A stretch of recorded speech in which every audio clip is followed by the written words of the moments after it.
les voy a dar unas cortitas y pequeñas técnicas de estudio que siento que les van a servir bastante para estudiar para el examen de admisión. No solo para el examen de admisión, sino que también les puede servir para otras cosas. La primera técnica que les quiero contar es que ustedes tienen que organizar su tiempo de estudio. ¿Por qué? Porque miren, si ustedes van a estudiar de una forma autodidáctica, cuando digo autodidáctica es que van a estudiar por ustedes mismos, tienen que estudiar diariamente. Supongamos que ustedes tienen de 2 a 3 meses para realizar el examen. Entonces, ustedes pueden estudiar de 2 a 3 horas diarias. Este tiempo que les puse aquí está comprobado científicamente que es un tiempo adecuado para prepararse para un examen cuando tenemos ese lapso de tiempo de 2 a 3 meses. Pero supongamos que ustedes ya solo tienen un mes para ponerse al día para hacer un examen. Entonces pueden hacer sesiones de 2 horas por 2 horas, es decir, estudian 2 horas, descansan un rato y estudian otras 2 horas al día. Porque esto es bastante importante, porque miren, lo que recuerda el cerebro de cada sesión de estudio es más que todo lo que aprendemos al inicio y al final de cada sesión de estudio, y el cerebro también recuerda lo más relevante de cada sesión de estudio que nosotros hacemos, con un 10 a un 20% de retención. A veces es un poco más, pero casi siempre anda entre un 10 o un 20%. Ajá. ¿A qué me refiero con sesiones de estudio? Es de que ustedes tienen que hacer de 30 a 60 minutos. No sé si Jimena tiene alguna duda. Sí, te quería preguntar algo con esto. Por Ujú. ejemplo, si yo estudio 5 horas al día, ¿eso puede afectar estudiar tanto? Mira, te la voy a contestar al final porque para poderte responder eso te tengo que hacer otra pregunta, así que al final te lo respondo, ¿está bien? Ok, ok. Bueno, miren, lo recomendado es que ustedes hagan sesiones de estudios de 30 a 60 minutos. Para esto es necesario que nosotros utilicemos una técnica de estudio. No sé si han escuchado de la técnica de Pomodoro, que es de hacer pequeñas sesiones de estudio para que no saturemos nuestro cerebro. Por ejemplo, aquí les traigo dos tipos de técnica. La número uno es de acuerdo a 2 horas de estudio. Ustedes hacen 4 sesiones de Pomodoro en el cual la primera sesión ustedes estudian 25 minutos y 5 descansan. Asimismo en la segunda y en la tercera. Pero cuando van a la cuarta sesión de estudio, ustedes solo estudian 25 minutos y descansan 20. La segunda técnica de estudio es también de Pomodoro, pero solo 2 sesiones de Pomodoro. En una que sea de 60 minutos y descansan 15 minutos, y otra estudian 60 minutos y descansan otros 15 minutos. ¿Por qué? Porque miren, ustedes nunca tienen que estudiar demasiado tiempo sin tener un descanso. ¿Por qué? Porque el cerebro se satura y a veces nosotros, por estar tanto tiempo estudiando y estudiando y estudiando, al momento se nos olvida todo porque saturamos el cerebro, nos estresamos y en realidad no tenemos como esa retención por estar trabajando bajo presión que mucho esforzamos el cerebro. Por eso es recomendado estudiar con este método de Pomodoro. Es decir, pueden estudiar el tiempo que quieran, pero siempre, siempre tienen que tomar un descanso. No es decir que, por ejemplo, como lo que me estaba preguntando ella, si estudiaba 5 horas. Está bien estudiar 5 horas, pero si tienen descanso, no estudiar esas 5 horas corridas, porque al final lo que hacemos es que no aprendemos como deberíamos de aprender. Otra técnica de estudio es que ustedes hagan un plan de estudio, es decir, hacer un cuadro como este que les estoy presentando aquí. Por ejemplo, aquí en el primer cuadro poner el tema con todas sus ramas y ir verificando si ya lo estudiaron, si ya hicieron un resumen, hicieron un repaso y una evaluación. ¿Por qué? Porque con esto ustedes llevan un control y saben más o menos cómo van con los temas y cómo dentro de cuánto tiempo, dentro de cuántos días ustedes podrían ya evacuar el temario completo.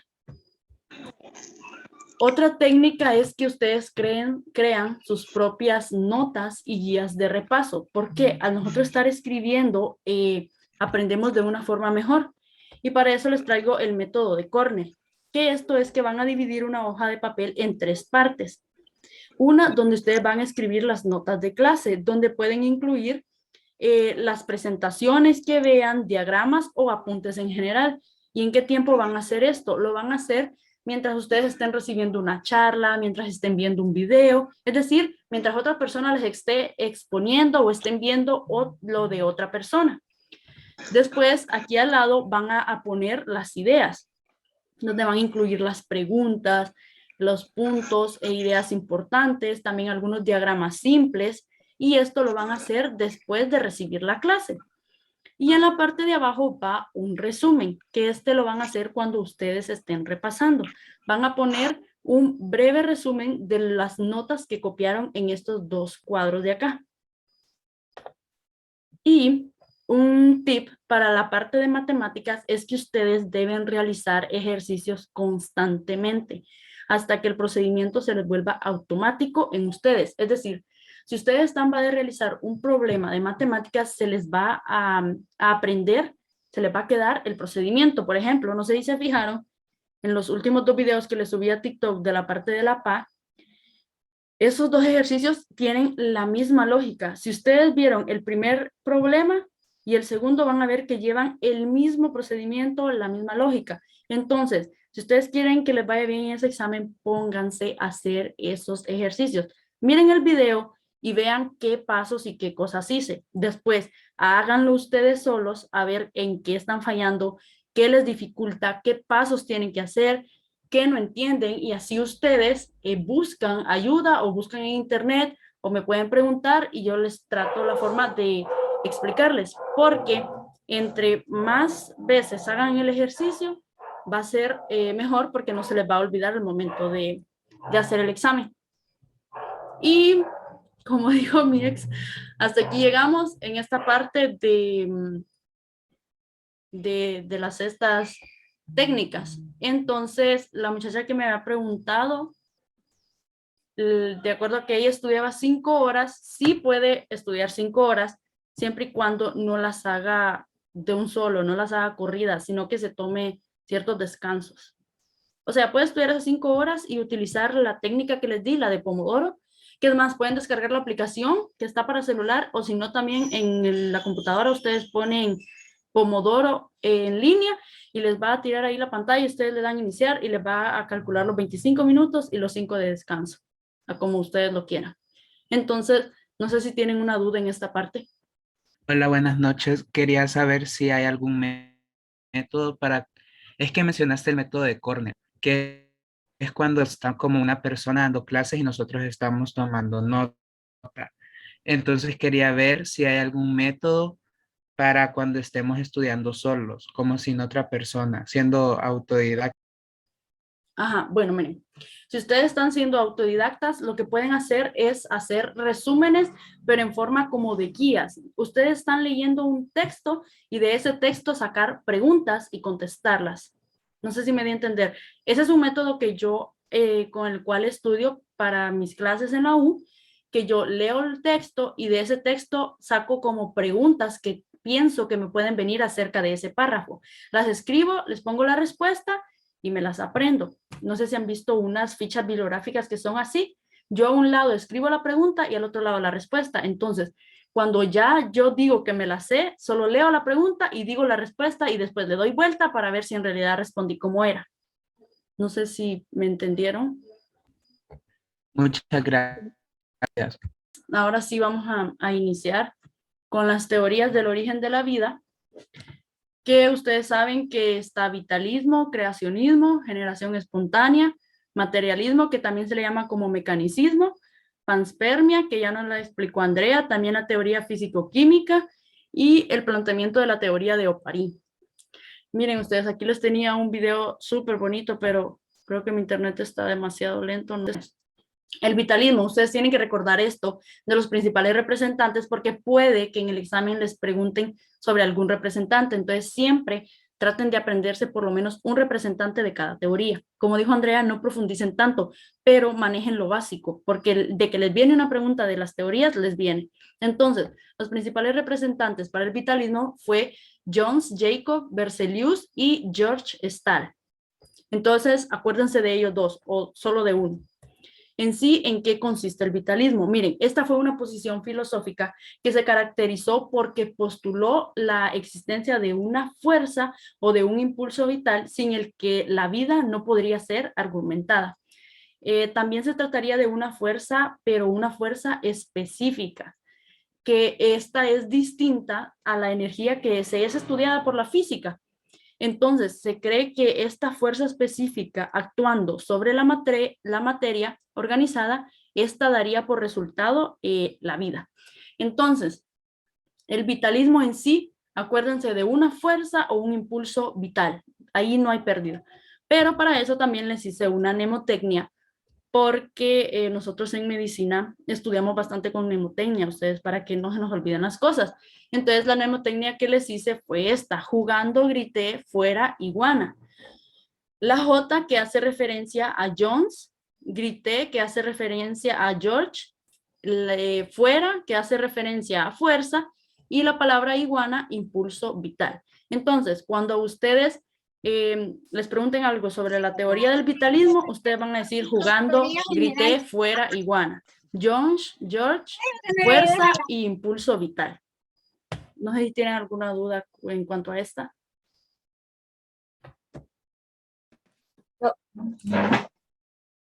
Bueno, el creacionismo fue impulsada por William Paley, pero en realidad el creacionismo más que todo se dio por un sistema eclesiástico. ¿A qué me refiero con esto? Me refiero a que fue como una organización, fue un sistema, fue un conjunto de personas. Él fue un impulsador, pero en sí no toda esta teoría se le atribuye a él, sino que a un sistema eclesiástico, por decirlo así, a un organismo religioso.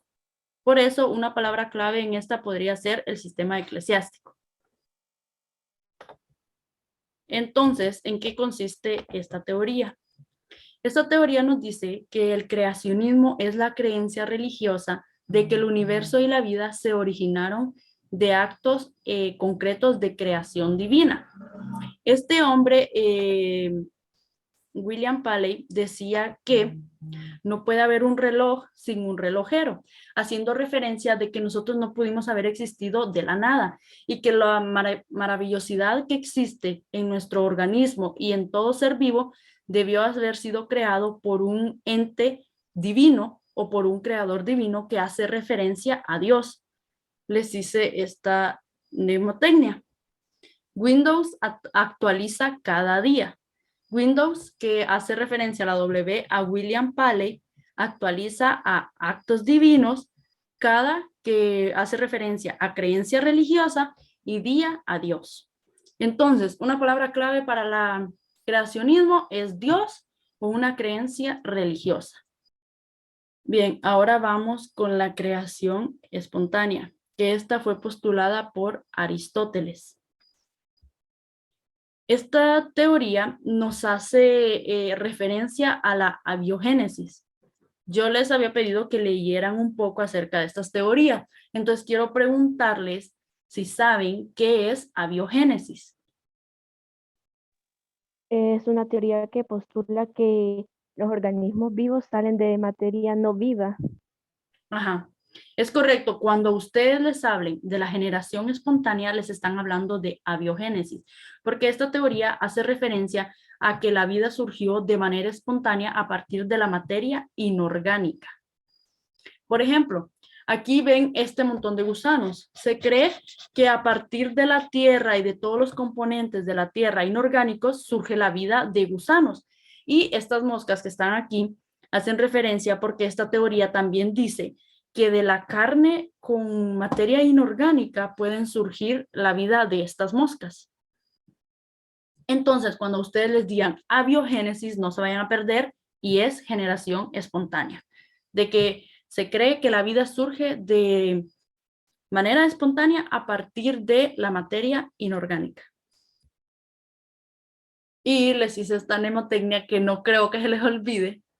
Y ahí disculpen que tomé mi nombre, pero es que ya no sabía qué más poner. Que, por ejemplo, Andrea me ayuda. Que esto es, la A hace referencia a Aristóteles, me a materia inorgánica y ayuda a abiogénesis. Así no hay pérdida en esta teoría. Bien, ahora el materialismo y mecanicismo, que ya es la última, que creo que nos va a alcanzar el tiempo para terminarlas de dar. Esta fue postulada por Karl Marx y esta teoría en sí, lo más importante es que se cree que la materia física es la única y fundamental realidad. Esto es lo contrario al creacionismo, porque esta teoría cree que de la materia física surgió la vida. Esta teoría les dice esta mnemotecnia de karaoke mañana, que hace referencia a su postulador, Carl, y mañana a materia física. Es Andrea Guevara, para los que no me conocían, y soy estudiante de medicina del primer año en la UNAM. Hoy les vamos a hablar sobre las teorías las teorías de la vida. Estamos iniciando en orden con el temario que se les entrega a ustedes para poder realizar el examen de conocimientos de ciencias naturales y de la salud. Hoy yo les voy a hablar sobre la panspermia, sobre la teoría físico-química y el planteamiento de la teoría de Oparin, que son las tres últimas que salen en el temario. Panspermia. Ahí pueden ver una imagen para que ustedes se vayan ilustrando mejor y que tengan más o menos una idea. Antes de comenzar a explicarles, les quiero decir que su tiempo no lo inviertan en esta parte del temario, porque créanme que es bien innecesaria. En el examen solo salen como 1 o 2 preguntas de eso. Entonces no se enfoquen mucho en eso, dediquen su tiempo al temario de la parte de la célula, que eso sí es bastante importante.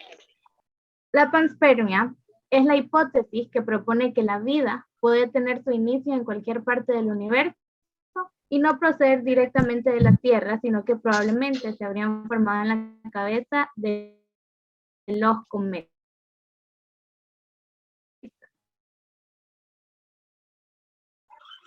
Perdón. Pero gracias al que la ciencia ha avanzado, ya tienen respuesta. Y quien propuso esta teoría de la panspermia fue Anaxágoras en los inicios de las décadas antiguas, pero quien la comprobó, bueno, no la comprobó porque es una teoría, ¿verdad? No es algo cierto que así ocurrió, pero quien argumentó sobre esta teoría fue Arrhenius, que él fue, si no me equivoco, él fue un químico, no estoy segura, pero fue Arrhenius, para que lo tomen en cuenta. Arrhenius dijo que en la atmósfera habían bacterias.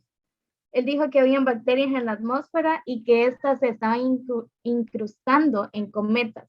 Entonces, cuando estos cometas caían en la Tierra, ahí era donde ocurría la siembra cósmica. Entonces, cuando ustedes escuchen panspermia, siempre la tienen que agrupar con la palabra siembra cósmica. Eso nos dice, esta teoría indica que los precursores de la vida existen en el espacio y van a desarrollarse hasta encontrar condiciones favorables. Esa misma teoría nos dice que la vida no solo existe en la Tierra, sino que pudo haber existido en el universo por medio de bacterias que se incrustaban y luego cuando podían sembrarse, ahí ya surgía la vida. Otra cosa es que pan significa todo y espermia significa semilla. Entonces es que todo viene de una semilla. ¿Alguna pregunta con esta teoría? No, por ahora no. No. No se entiende bien. Recuerden que esto es de una semilla que se incrustó en cometas y cuando estos cayeron a la Tierra se sembraron. Entonces por eso dice que todo viene de una semilla. Fue una siembra cósmica. ¿Podría repetir qué significa panspermia, por favor? Sí, claro. Pan significa todo y espermia significa semilla. Gracias. De nada. Ahora vamos con la físico-química. Y de hecho yo vi unos mensajes en el grupo que preguntaban si la físico-química y la del planteamiento de Oparin eran los mismos. Y déjenme decirles que sí. El temario no sé por qué lo separa, pero estos son los mismos. Yo igual se los separé, pero una complementa a la otra. Así que siempre me van a entender. La teoría físico-química, ambas fueron postuladas por Oparin. Él fue un biólogo ruso o químico ruso. Oparin dijo que esta teoría se basa en las condiciones físicas y químicas que existieron en la Tierra primitiva y que hicieron posible el surgimiento de la vida en la Tierra primitiva. El surgimiento de la vida, perdón. En la Tierra primitiva existían condiciones de temperaturas muy elevadas que alternaron las sustancias que se encontraban en ella. Esa teoría se basa en reacciones físicas y químicas, en leyes físicas y reacciones químicas. Les voy a leer la otra para poder completar con la explicación. La vida había surgido a través de una progresión de compuestos orgánicos simples a compuestos complejos autorreplicantes, de algo simple a algo complejo. Esa teoría nos pide explicar la vida en base a leyes físicas y compuestos químicos. Cuando ustedes escuchan sobre la teoría físico-química o algo de Oparin, ustedes siempre tienen que agruparlo con la palabra coacervados. Eso anótenlo, porque eso sí les va a salir en el examen. Algo de coacervados, entonces ustedes ya van a saber que eso es de Oparin o la físico-química. Ok, entonces dice que los elementos que se encontraban en la atmósfera, porque nos habla de una tierra primitiva. En la tierra primitiva habían condiciones diferentes a las que hay en la atmósfera ahora.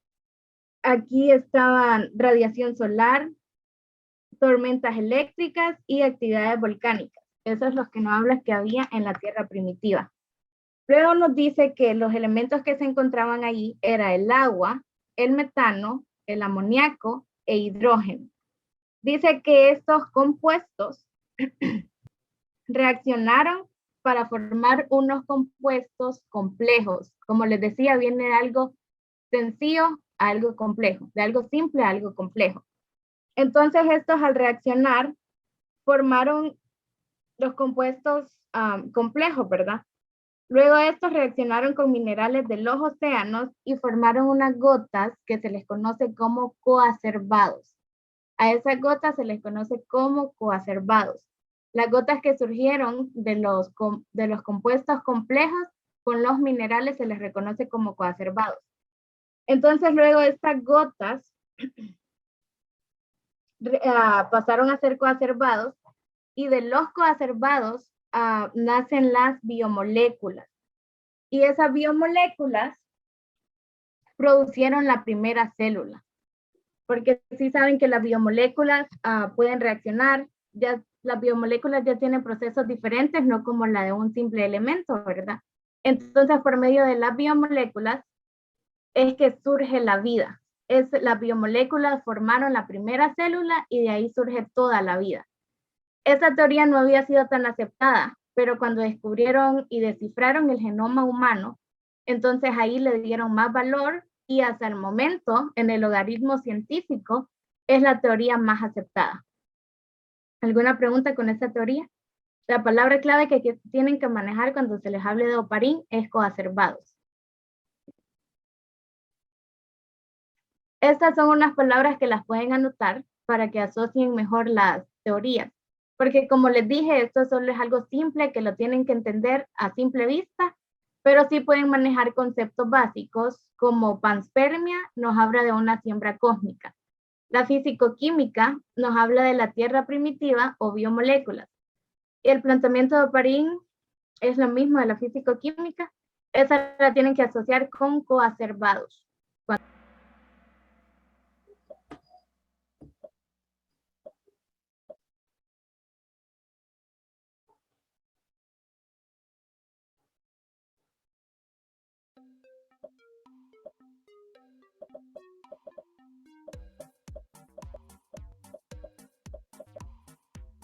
No veo la pregunta. No la miramos. Teoría de... Hay que estar viendo a Zoom a la Es que vez y allá. las preguntas aparecen en la pantalla. Sería bueno que la leyeras. Está bien, pues. ¿Están listos entonces? Sí, por favor. ¿Verdadero o falso? William Paley es el impulsador del vitalismo. ¿Verdadero o falso?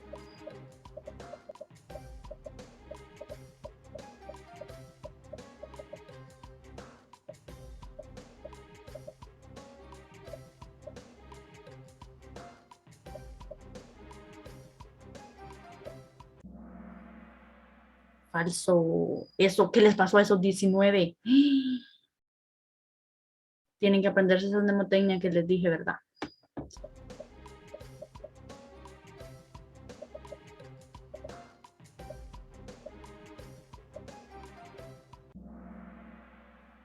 Ujú. Según Oparin, para la aparición de la vida en la Tierra, primero ocurrió la síntesis molecular, ocurrió la síntesis anaeróbica, ocurrió la síntesis abiótica o ocurrió la síntesis genética.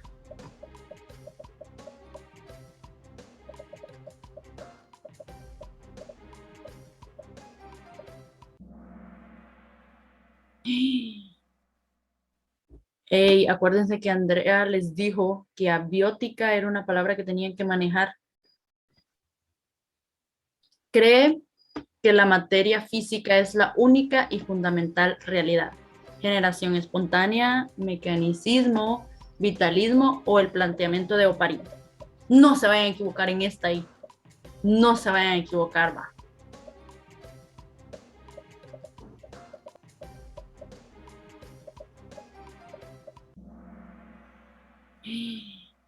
Ey, recuerden que les dije vitalismo, la palabra clave era fuerza o impulso vital. Y el Ay, no, a mí se me había mecanicismo, perdido la conexión. generación espontánea, abiogénesis. Recuerden, abiogénesis. Y el mecanicismo es perdón. Nos dice eso, que cree que la materia física es la única y fundamental realidad. ¿Cuál es el sistema polimolecular en el que Alexander Oparin identificó el metabolismo? Por ejemplo, no tenemos tiempo. No sé, coacervados, no polimoleculares y primitivos. No se vayan a perder, no se vayan a perder.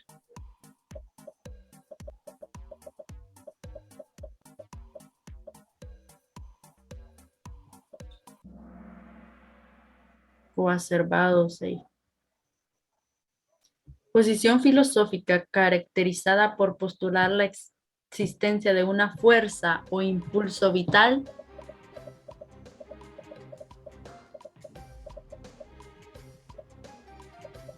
No se vayan a equivocar, por fin. Tristemente por salirme de Zoom le di a una respuesta que no era la correcta. Vitalismo. El creacionismo es la creencia que la materia física es la única y fundamental realidad. Ay, pero es que para que se equivoquen en esta,